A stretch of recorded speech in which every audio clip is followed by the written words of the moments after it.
Awa, ka dallame haka za ka zo gaba ɗaya kai takura ne. Ba ka san me yake faruwa bane a gari? To me yake faruwa ne? An sace baburan abokin ka, ba ka da labari? Wani mutum? Na san dai a cikin abokannai na san ɗan matsili ba shi da babur, fakiri ne, ba shi da ko sisi. Sannan Hashim ma shi ma ba yi da ko sisi, kwanaki ma a waje na ya zo na kai karɓi na goro.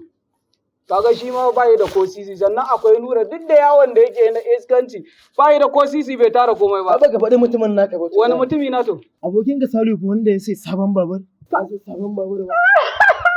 Ga shi daɗi wallahi. Ina baƙin ciki da ba. Ni ban da ya haihu babur ɗin nan ba zai nake kamar in harbe yi. Amma kai mugun ɗan baƙin ciki. Kamar yayin wallahi kai mugun ɗan baƙin ciki. Kai ne dai ɗan baƙin ciki. Amma kai mugun ɗan baƙin ciki ne. Ai ban taɓa sani ba sai yau. Kai kuma munafiki ne. In ban da hasada mutum ya yi asara amma ka dinga mai dariya.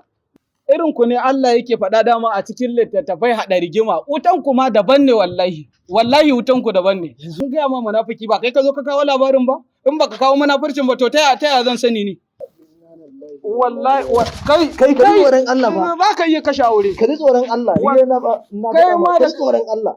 To tsoron ka nake ji? Ka ji tsoron Allah. Munafiki. Ni kar ma ka ƙara zuwa waje ka ganna ka wani zuwa ka wani ɗauko tsohuwar rigar ka da kanka kamar ƙwallon magani. Kawai kar ka ƙara kula ni. Allah ya shirye ka. Munafiki. Allah ya shirye ka.